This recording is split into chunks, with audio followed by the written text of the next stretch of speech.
Flips. Well, Danica has caught up to Dario. Danica has gotten in lockstep with him. We're going to find out if it's going to be able to push him to the lead, because here they go.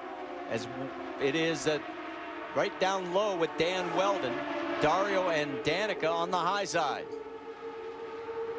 And here comes Marco. Oh, look out! Airborne! Franchini's upside down. Dixon is involved. The wheels touched. Weldon is involved. To make this all happen, he's got to be thinking inside his cockpit right now. Inside his helmet. Big crash! Major incident. Kenny Breck getting way high up into the fence.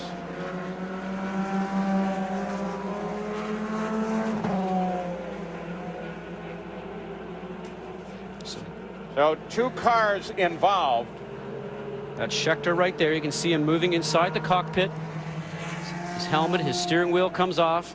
Car heavily damaged, but we have one other car right now that is very, very heavily damaged. Now, what will the IRL do? What will the officials decide to do? The debris from Kenny Breck's car, who got way up into the fence. Try to stabilize him. Here is the replay of what happened. Breck on the high side of Thomas Scheckter down the backstretch. At the end of the backstretch, there's the contact, and Breck's car up into the wall, virtually splitting in half. And here is the shot now from the end of the backstretch. It's a crash very reminiscent of Davey Hamilton's accident here a few years ago, in which he sustained very severe leg damage. The catch fence keeping the car contained inside the racetrack, but still resulting in a lot of damage to the car. Hopefully no, at least life-threatening injuries to Kenny Breck.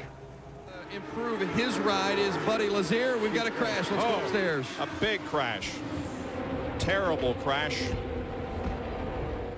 Out of turn number 4, and here on the main straightaway, it involves many cars. I can see as many as 7 or 8 cars involved in this accident. Well, it happened on lap number 53 up here in turn number 4. A huge accident involving many cars, some overturning, many becoming involved in a ball of flame. And the miraculous thing is that there are apparently no serious injuries. Here it is from another angle. Yes, and you can see cars up against the wall. That is Casey Mears that got up in the air, not Little Al. Little Al's back a little farther on the racetrack. Pastor Nevis did not have an opportunity to draft by, and Jill DeFerrin did a perfect job. Whoa! Dan Weldon takes Sam Hornish all the way down toward the graph. That won't be something that Brian Beinhardt. Whoa! Yeah. And Weldon upside down.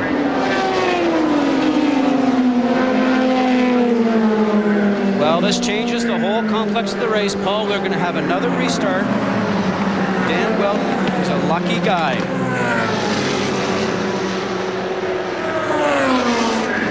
These cars are Kevlar carbon fiber, have a wonderful Look at that. bar. Look at him. He's Unbelievable.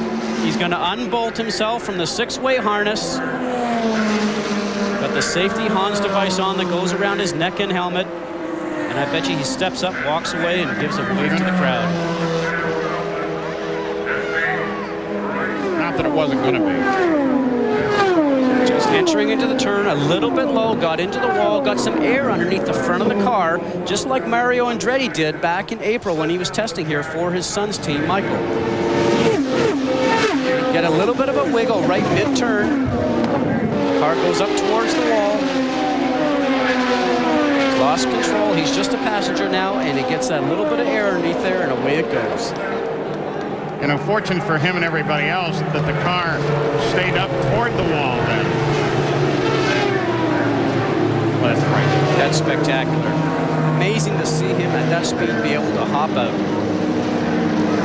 Joliet, Illinois, Chicagoland Speedway. There's your leader, Thomas Scheckter, followed by Sam Hornish, part of the Penske team. Dan Weldon, the current points leader. Tony Kanaan sits in 4th, and Dario Franchitti, we've got a big yellow coming into turn 4.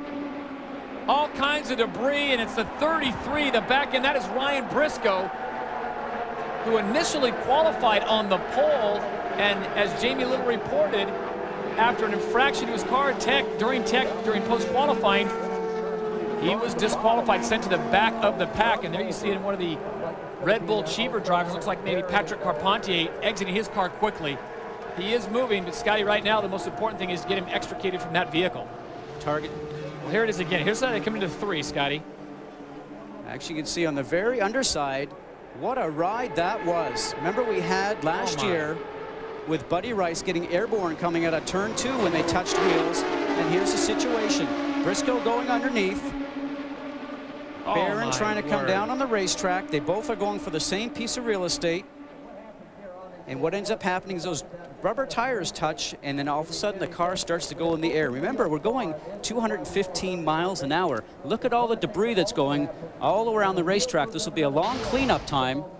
And there's the engine separated from both the transmission and the monocoque where the driver sits. And is 11. Nice job, TK. Nice job. Good job, guys. Nice job. Hey, Brooks. Happy birthday, brother. Happy birthday. Take a look, Ellen. We have a crash at the first turn after they cross the finish line. It is Koski Matsura and Dario Franchitti. It was after the finish. Dario came across the line in 8th. Koski a lap down in 11th. You saw the close finish for 2nd through about 6th position. It was Dixon, Foyt, Andretti, and Schechter, followed by Sharp, Carpenter, and then Franchitti, and then after that, all hell broke loose. Well, I'm not sure what went on with that, but we're going to have a quick replay of that so you see. Remember, he was trying to get underneath. Oh my gosh, he goes up and over again? Oh, can you count this as lucky or what in the world? That looked like one of those hydroplane blowovers. My goodness. All right, here we go. We're going to go on board. Now, you're not riding aboard a jet fighter right now when you start to see the sky.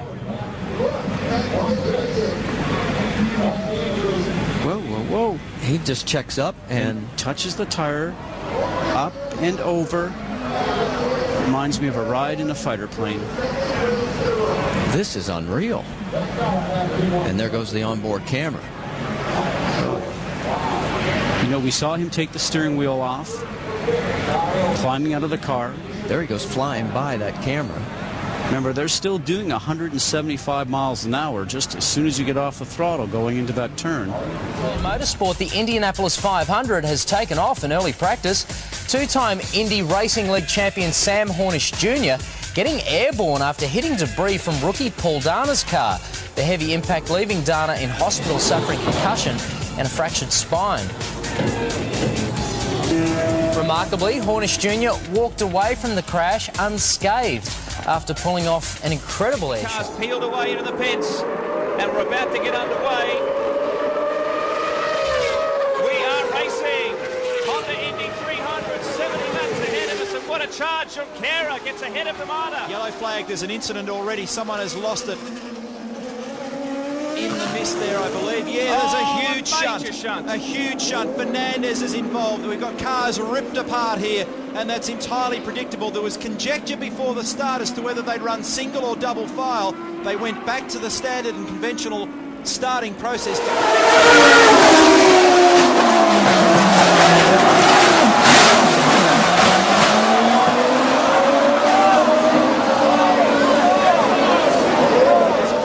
Cars, red flag. So that is, oh dear, someone's upside down and burning. This is the worst crash we have ever seen here in the 12 years of the Honda Indy 300, and it happened as they barely crossed the start-finish line. I could see the yellow flag fly from the starter's rostrum, but I could not see in the mist. And this is a shocking accident. There is a shocking accident. Jimmy Vassar's involved there. I think that's Jimmy's car perched up on top. Andretti is there as well. He's in the blue car. There's a driver trapped underneath that. Tora Takagi, the Japanese driver, is trapped in that car. Pappas, Skidley, neither one with an apparent ride next year. Oh! Looks like Oriol Servia.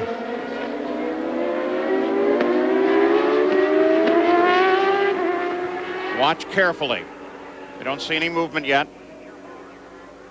And Mauricio Guzman also involved off the edge of the course. Moving his head, appears to be okay. touch of tires, there's one thing in open wheel racing that you don't want to get involved in. And of course, the full course caution is out, the field slows.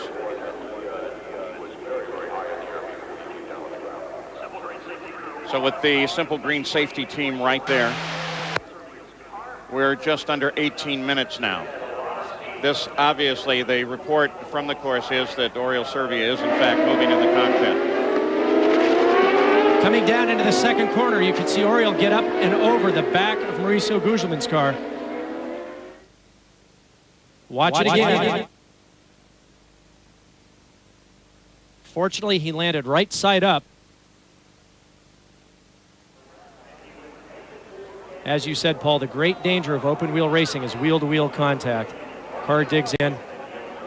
One of the pieces that you see bouncing is actually the brace, the horseshoe that fits around the driver's helmet to help keep the head of the driver steady and in place. You'll see it here flip out to the left. You may also have noticed that SCCA corner workers on that station going into the corner had the flag out even while it was happening. They were waving yellow. So it's going to come down to if Bruno can use his push to pass strategically, try and track down AJ and maybe take a win here at Road America. Lap 45, we've got 6 laps to go, 5 as soon as they cross the flag next time. It's going to be close as we look at the battle with Catherine Legge, Oriol Servia. Oh my goodness. Oh my God, massive accident. Oh my God, that is the motor, a car, the tub landed upside down. That is the kink. I don't know who that is. Full course yellow. We don't know who that is right now, but that is the fastest part of the track. Down at the exit of the kink there, turn 11. That is a very, very scary place indeed. And that is, of course, going to bring out a full course caution. And we've all got our fingers crossed here. That is a very, very scary place to go off the road. AJ Allmendinger still leads. Catherine, you got a copy? Catherine, have you got a copy? So it is Catherine Legge who has had that crash down there at turn 11, and there's obviously clearly some concern from the crew and everybody. Look at the debris that's been strewn across the racetrack. That is absolutely flat out in this car. She's been, she made her last pit stop on lap 43, so a couple of laps ago, and it takes certainly a couple of laps. He came into this series absolutely kicking. So look at some replays here of Catherine's incident. This is the kink. Now she's back. She's already around, and she hits the wall with phenomenal force. The car flies up in the air, catches the fence a bit. The motor breaks off as she comes back down, and the tub continues to go. As the gearbox and the rear tires up in the air there, as the tub barrel rolls down the outside of the track there. Incredibly, incredibly scary shunt there. We're all fingers crossed, praying now for Catherine's safety. Hopefully she's all right. The driver to do that, boy, is he ever confident of the ability of his car. Goes around the slower traffic of Sarah Fisher. Jack, what's going on? Well, oh no, another crash, and it's upside down. We've got a car upside down. It's Marco Andretti. 2 cars at least involved in this. Buddy Rice as well. Buddy was taken out last year in a crash with Elio. This year, a crash with Marco. And Marco, you okay? let's listen.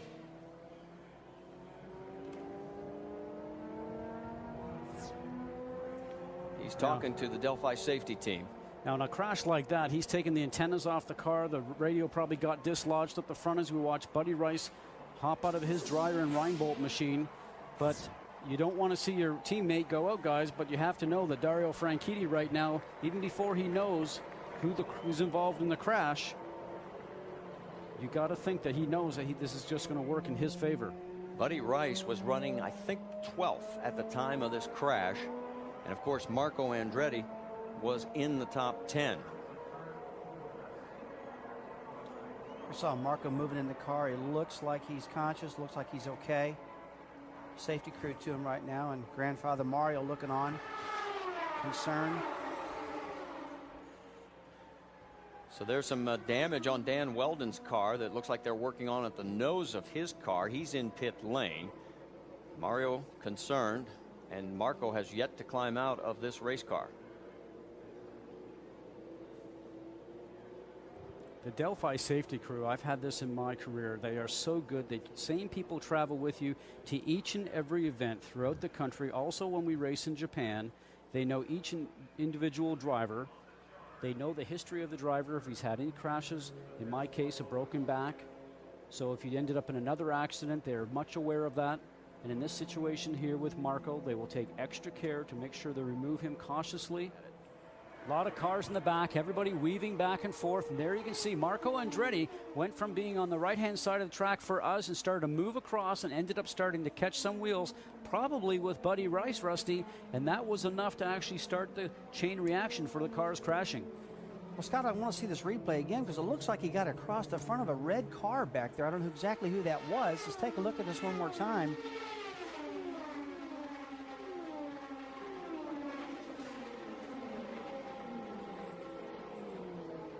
Wow. And that's some damage also to Dan Weldon's car, probably the first car that he went across in front of. Remember, we saw Dan Weldon's car in the pit lane being repaired. Now, here we go now. He's cutting across, just touches Dan Weldon's car that's on the right-hand side, breaks Dan Weldon's left front suspension. Dan Weldon goes off to the left-hand side very quickly. And here we ride along with Dan Weldon. This is turn 2. Back on the gas. Remember, everybody's very anxious. Only a few laps left here. And watch the left-hand side of your screen. He's going to get squeezed over. Marco doesn't know he's there. And the contact happens. Marco just did not see Weldon. Got her across the front of him. That was it. And it's raining, guys. Dario Franchitti's leading this race. The rain's pouring down right now, Marty.